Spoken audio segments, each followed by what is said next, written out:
No one remembers the last time Amina laughed without hiding it.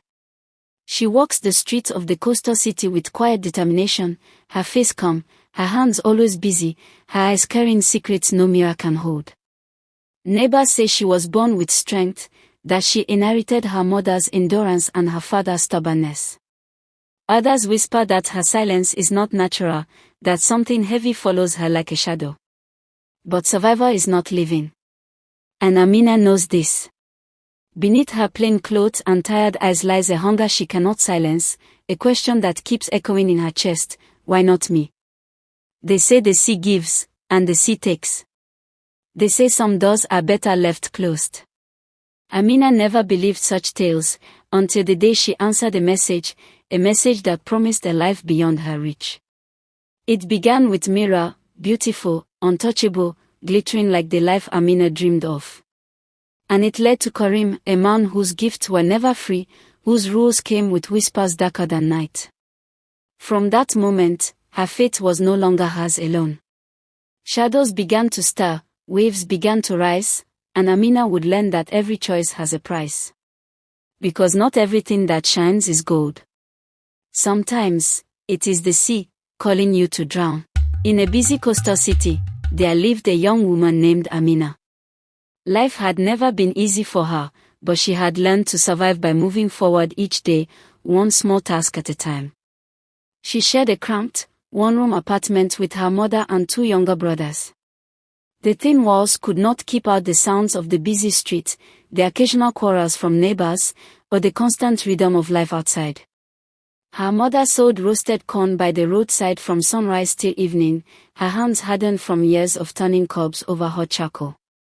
Her father had died when she was only 10 years old, leaving behind nothing but debts and memories that grew fainter each year. Since then, life had been a constant struggle, and Amina had learned early that dreams were a luxury the poor could rarely afford. Every morning, Amina rose before dawn, often before even the cocks began to crow. She would fetch water from the public tap, sweep their small compound, help her mother prepare the charcoal stove, and roast the first batch of corn before rushing off to her job as a shop attendant in a fabric store downtown.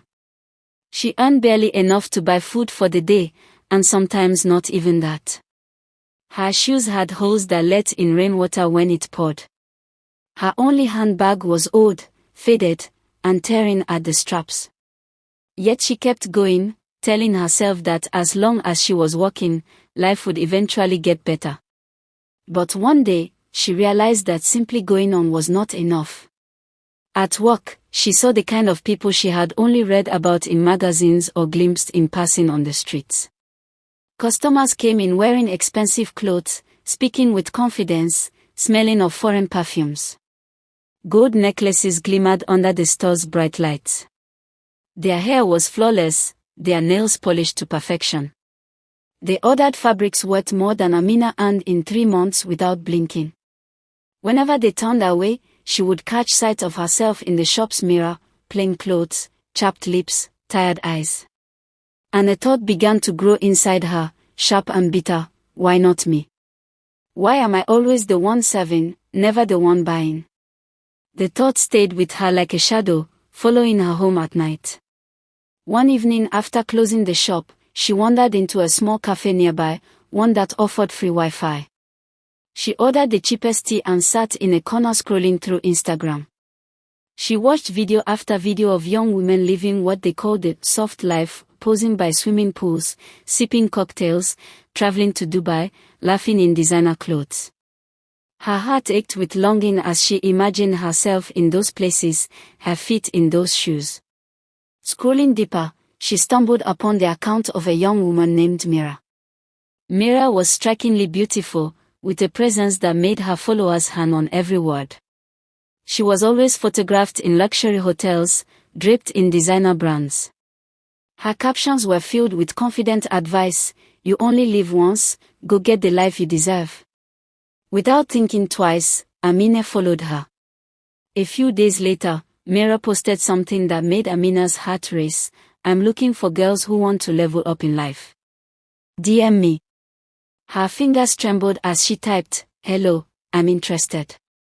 Mira replied within minutes: you're pretty, I like your look. I can introduce you to people who can change your life. But you must be ready to follow instructions, no questions asked. Amina's heart pounded. She could almost hear her mother's voice warning her about strangers who promised too much, but the words felt far away, drowned out by the possibility of finally escaping her life. Yes, I'm ready, she typed. That weekend, Mira invited her to a gathering at a luxury penthouse. Amina borrowed her cousin's heels, wore her best dress, and tied her hair with a silk scarf to hide the frizz. The bus ride to the upscale district felt like traveling to another world.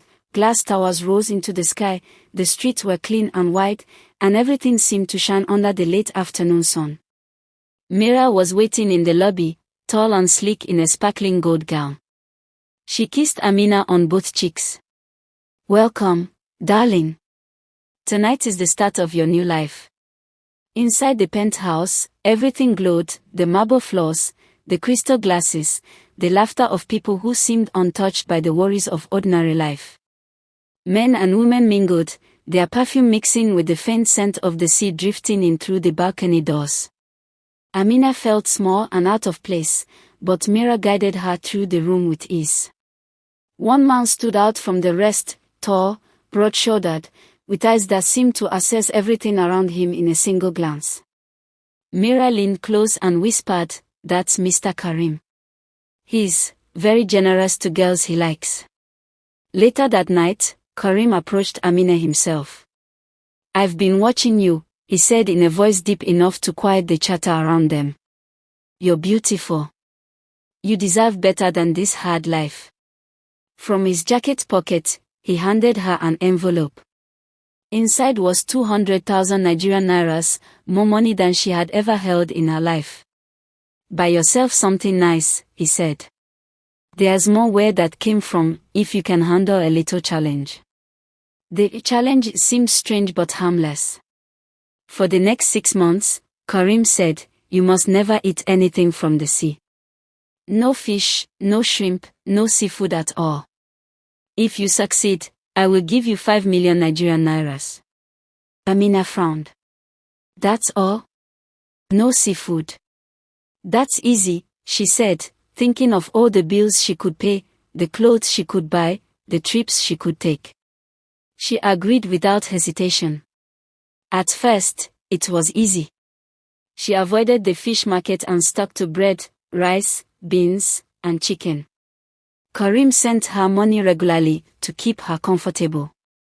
Her Instagram began to change, new dresses, shoes, makeup, hair extensions.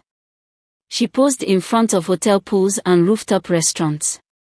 Her followers grew, and even old friends from the fabric shop started messaging her with envy. But slowly, cracks began to appear. One afternoon at a friend's birthday party, she forgot herself. The jollof rice was delicious, rich with spices, and sprinkled with tiny pieces of crayfish. She didn't even think about it until her plate was empty. That night, Karim called. "You broke the rule." Her stomach knotted. "What?" "No, it was an accident." "Accident or not," his voice turned cold, "there are consequences. This is bigger than you think." From that night on, her life began to unravel. Her skin itched. Rashes appeared, followed by dizziness. She had nightmares of dark waves chasing her, swallowing her whole. A faint, foul smell clung to her no matter how much she bathed. People on the bus began to shift away from her. Her mother begged her to see a doctor. The tests all came back normal. "We can't explain it," the doctor said. One night, she woke to find Mira sitting on the edge of her bed, her eyes shining in the dark. "I warned you," Mira whispered. "Karim is not just a man. He works with people you don't want to know." "Help me," Amina pleaded. Mira stood and shook her head. "No one can help you now. Goodbye." She walked out without looking back. The weeks that followed were torture. Her smell worsened. Her hair began to fall out. Her Instagram followers turned into mockers. And then came the news. Karim had been found wandering barefoot near the harbor, talking to himself about the sea taking his soul. It was only then that Amina realized whatever curse had been placed on her had turned on him. She called her mother in tears. "Mama, I want to come home." Her mother's voice trembled but was firm. "Come, my child. Whatever it is, we will face it together." She returned home, thin and pale. Her mother hugged her tightly and whispered, "You are alive. That is all that matters." Amina went back to selling roasted corn beside her mother. She wore simple clothes, no makeup. People whispered, but she ignored them. One day, she saw a young girl scrolling Instagram, sighing over pictures of luxury life. Amina placed a hand on her shoulder and said softly, "Not everything that shines is gold. Sometimes, it's the sea calling you to drown."